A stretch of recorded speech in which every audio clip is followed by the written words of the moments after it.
Hi friends, ನಮಸ್ಕಾರ ಎಲ್ಲರಿಗೂ. ರಂಜೂಸ್ homely ಫುಡ್ಗೆ ಎಲ್ಲರಿಗೂ ಸ್ವಾಗತ. ಇವತ್ತು ಗೋಧಿ ಹುಡಿಯಲ್ಲಿ ಒಂದು ಆರೋಗ್ಯಕರವಾದಂತಹ ಒಂದು ಸ್ನ್ಯಾಕ್ ಯಾವ ರೀತಿ ಮಾಡೋದಂತ ಹೇಳಿಕೊಡ್ತಾ ಇದ್ದೀನಿ. ಬನ್ನಿ ನೋಡೋಣ ಏನು ಅಂತ. ಆಮೇಲೆ ನೀವು ಫಸ್ಟ್ ಟೈಮ್ ಈ ಚಾನಲ್ ನೋಡ್ತಿದ್ರೆ ಚಾನಲ್ ಸಬ್ಸ್ಕ್ರೈಬ್ ಮಾಡಿ ಸಪೋರ್ಟ್ ಮಾಡಿ, ಅದರ ಪಕ್ಕದಲ್ಲಿರುವ ಬೆಲ್ ಐಕನ್ನು ಪ್ರೆಸ್ ಮಾಡಿ, ಅದರಲ್ಲಿ ಬರೋ ಆಲ್ ಆಪ್ಷನ್ಗೂ ಕ್ಲಿಕ್ ಮಾಡಿ. ಹಾಗಿದ್ರೆ ಮಾತ್ರ ನಾನು ಹಾಕುವ ಹೊಸ ಹೊಸ ವಿಡಿಯೋಸ್ಗಳ ನೋಟಿಫಿಕೇಶನ್ ನಿಮಗೆ ಸಿಗುತ್ತೆ. ಮೊದಲು ಇದಕ್ಕೆ ನಾನು ಸಾಲ್ಟೆಡ್ ಬಟರ್ 1/4 ಕಪ್ ಹಾಕ್ತಾ ಇದ್ದೀನಿ. ಆಮೇಲೆ 1/4 ಕಪ್ ಸಕ್ಕರೆ ಹಾಕ್ತಾ ಇದ್ದೀನಿ. ಮೊದಲು ಇದನ್ನ ಚೆನ್ನಾಗಿ ಮಿಕ್ಸ್ ಮಾಡಬೇಕು, ಅಂದ್ರೆ ಚೆನ್ನಾಗಿ ಬೀಟ್ ಮಾಡಬೇಕು. ನಿಮಗೆ ಇಲ್ಲಿ ಮಿಕ್ಸ್ ಮಾಡೋದಕ್ಕೆ ಕಷ್ಟ ಆಗ್ತಿದ್ರೆ ಒಂದು ಅರ್ಧ ಕಪ್ ಪೌಡರ್ಡ್ ಶುಗರ್, ಹುಡಿ ಮಾಡಿದ ಸಕ್ಕರೆ ತಗೋಬಹುದು, ತೊಂದರೆ ಏನಿಲ್ಲ. ನಾನಿಲ್ಲಿ ಸಾಲ್ಟೆಡ್ ಬಟರ್ ತಗೊಂಡಿರೋದು, ಆದ ಕಾರಣ ಈ ರೆಸಿಪಿಗೆ ನಾನು ಉಪ್ಪು ಹಾಕ್ತಾ ಇಲ್ಲ. ನೀವು ಅನ್ಸಾಲ್ಟೆಡ್ ಬಟರ್, ಉಪ್ಪು ಇಲ್ಲದ ಬೆಣ್ಣೆ ತಗೋತಿದ್ರೆ ನೀವು ಆಮೇಲೆ ಉಪ್ಪು ಹಾಕೋಬೇಕಾಗುತ್ತೆ. ನೋಡಿ, ಈ ರೀತಿ ಚೆನ್ನಾಗಿ ಬೀಟ್ ಮಾಡಬೇಕು, ಮಿಕ್ಸ್ ಮಾಡಬೇಕು. ನೋಡಿ, ಇವಾಗ ಈ ರೀತಿ ಆಗಿದೆ, ಚೆನ್ನಾಗಿ ಫ್ಲಫಿ ಆಗಿ ಬಂದಿದೆ. ಆಮೇಲೆ ಇದಕ್ಕೆ ಅರ್ಧ ಕಪ್ ಗೋಧಿ ಹುಡಿ ಹಾಕ್ತಾ ಇದ್ದೀನಿ ಮೊದಲು ನಾನು ಇದಕ್ಕೆ. ಆಮೇಲೆ 1/4 ಕಪ್ ಕಡ್ಲೆ ಹುಡಿ ಹಾಕ್ತಾ ಇದ್ದೀನಿ. 1.5 ಟೇಬಲ್ ಸ್ಪೂನ್ ನಷ್ಟು ರವೆ ಹಾಕ್ತಾ ಇದ್ದೀನಿ. ಆಮೇಲೆ ಇದಕ್ಕೆ 1/4 ಟೀ ಸ್ಪೂನ್ಗಿಂತಲೂ ನಾನು ಕಡಿಮೆ ಹಾಕ್ತಾ ಇರೋದು ನಮ್ಮ ಅಡುಗೆ ಸೋಡಾ, ಬೇಕಿಂಗ್ ಸೋಡಾ ಹಾಕ್ತಾ ಇದ್ದೀನಿ. 1/4 ಟೀ ಸ್ಪೂನ್ಗಿಂತಲೂ ಕಡಿಮೆ ಸಾಕು. ಇನ್ನು ಇದನ್ನ ಚೆನ್ನಾಗಿ ಮಿಕ್ಸ್ ಮಾಡಬೇಕು, ಒಂದ್ಸಲ ಕೈಯಲ್ಲೇ ಮಿಕ್ಸ್ ಮಾಡಬೇಕು. ಅವಾಗ ಎಲ್ಲ ಹುಡಿಗಳಿಗೂ ನಮ್ಮ ಈ ಬೆಣ್ಣೆ ಎಲ್ಲ ಚೆನ್ನಾಗಿ ಮಿಕ್ಸ್ ಆಗಿ ಕರೆಕ್ಟ್ ಆಗಿ ಸಿಗುತ್ತೆ.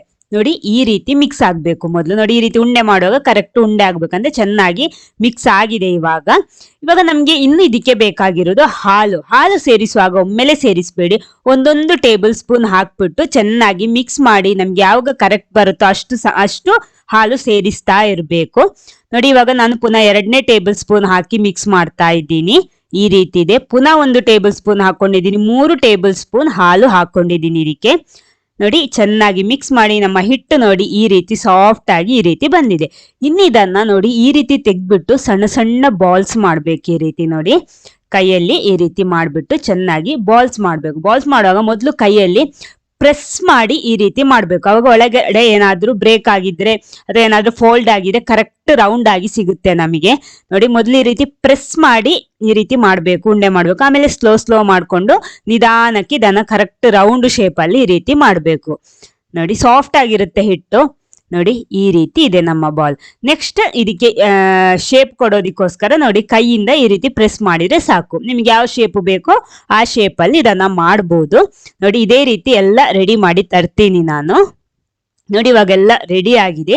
ಇನ್ನು ಇದಕ್ಕೆ ಇದರ ಮೇಲ್ಗಡೆ ನಿಮ್ಗೆ ಡಿಸೈನ್ ಬೇಕಿದ್ರೆ ಈ ರೀತಿ ಮಾಡ್ಬೋದು. ನೋಡಿ, ಈ ರೀತಿ ಒಂದು ಸ್ಟ್ರೈನರ್ ತಗೊಂಡ್ಬಿಟ್ಟು ಇದರಲ್ಲಿ ನಾನು ಶೇಪ್ ಮಾಡ್ತಾ ಇರೋದು ಈ ನಾವು ರೆಡಿ ಮಾಡಿಟ್ಟಂತಹ ಈ ಬಾಲ್ಸ್ ಇದೆಯಲ್ಲ, ಬಾಲ್ಸ್ ಶೇಪ್ ಕೊಟ್ಟು ಅದ್ರ ಮೇಲ್ಗಡೆ ನೋಡಿ ಇದನ್ನ ಈ ರೀತಿ ಪ್ರೆಸ್ ಮಾಡಬೇಕು. ಅವಾಗ ನೋಡಿ ಈ ರೀತಿಯ ಶೇಪ್ ಸಿಗುತ್ತೆ ನಮಗೆ. ನೋಡಿ, ಈ ರೀತಿ ನಮ್ಗೆ ಯಾವ ಶೇಪ್ ಬೇಕೋ ಆ ಶೇಪ್ ಮಾಡ್ಬೋದು. ಇದೇ ಶೇಪ್ ಆಗ್ಬೇಕಂತ ಏನಿಲ್ಲ. ನೋಡಿ, ಈ ರೀತಿ. ಅದೇ ರೀತಿ ಇನ್ನೊಂದು ನೋಡಿ, ಇದರ ಮೇಲ್ಗಡೆ ಈ ರೀತಿ ಪ್ರೆಸ್ ಮಾಡ್ಬಿಟ್ಟು ಮೊದಲು ಈ ರೀತಿ ಪ್ರೆಸ್ ಮಾಡ್ಬೇಕು. ಆಮೇಲೆ ಅದ್ರ ಕ್ರೋಸ್ ಹಿಡಿದು ಪುನಃ ಪ್ರೆಸ್ ಮಾಡ್ಬೇಕು. ನೋಡಿ, ಇವಾಗ ಈ ರೀತಿ ಬಂದೆ, ಪುನಃ ಈ ರೀತಿ ಪ್ರೆಸ್ ಮಾಡ್ಬೇಕು. ಆವಾಗ ಇನ್ನೊಂದು ಶೇಪ್ ಸಿಗುತ್ತೆ ನಮ್ಗೆ. ನೋಡಿ, ಈ ರೀತಿ ಯಾವ ಶೇಪ್ ಬೇಕೋ ಆ ಶೇಪ್ ಅಲ್ಲಿ ಇದನ್ನ ಮಾಡ್ಬೋದು. ನೋಡಿ, ಇದೇ ರೀತಿ ಎಲ್ಲ ರೆಡಿ ಮಾಡಿ ತರ್ತೀನಿ. ಆಮೇಲೆ ಒಂದು ಪ್ಲೇಟಿಗೆ ಸ್ವಲ್ಪ ಬಟರ್ ಸ್ಪ್ರೆಡ್ ಮಾಡ್ತಾ ಇದ್ದೀನಿ. ಅಂದ್ರೆ ನಾನಿದು ಬೇಕ್ ಮಾಡ್ತಾ ಇರೋದು ಕುಕ್ಕರ್ ಅಲ್ಲಿ ಬೇಕ್ ಮಾಡ್ತಾ ಇರೋದು. ಅವನಲ್ಲಿ ಬೇಕಿರೋ ಅವನಲ್ಲೂ ಬೇಕ್ ಮಾಡ್ಬೋದು. ಸ್ವಲ್ಪ ಬಟರ್ ಸ್ಪ್ರೆಡ್ ಮಾಡ್ಬಿಟ್ಟು ನಾನೊಂದು 10 ನಿಮಿಷ ಕುಕ್ಕರ್ ಅನ್ನ ಪ್ರೀ ಹೀಟ್ ಮಾಡೋದಿಕ್ಕೆ ಇಟ್ಟಿದ್ದೆ. ನೋಡಿ, ಇಡುವಾಗ ಅದರ ಗ್ಯಾಸ್ಕೆಟ್ ಮತ್ತು ವಿಸಿಲ್ ತೆಗೆದು ಇಡ್ಬೇಕು. ನಾನಿಲ್ಲಿ ವಿಸಿಲ್ ಹಾಕೊಂಡಿದ್ದೀನಿ. ಆಮೇಲೆ ಬೇಕ್ ಮಾಡುವಾಗ ವಿಸಿಲ್ ತೆಗ್ಬೇಡಿ. ನೋಡಿ, ಈ ರೀತಿ ಬೇಕ್ ಮಾಡುವಾಗ ವಿಸಿಲ್ ಹಾಕೋಬಾರ್ದು. ಆಮೇಲೆ ಅದರ ಒಳಗಡೆ ನೋಡಿ ಈ ರೀತಿ ಒಂದು ಬೌಲ್ ಇಟ್ಟು ಇದರ ಮೇಲ್ಗಡೆ ನಾವು ರೆಡಿ ಮಾಡಿಟ್ಟ ಪ್ಲೇಟ್ ಇಟ್ಬಿಟ್ಟು ಬೇಕ್ ಮಾಡೋದು.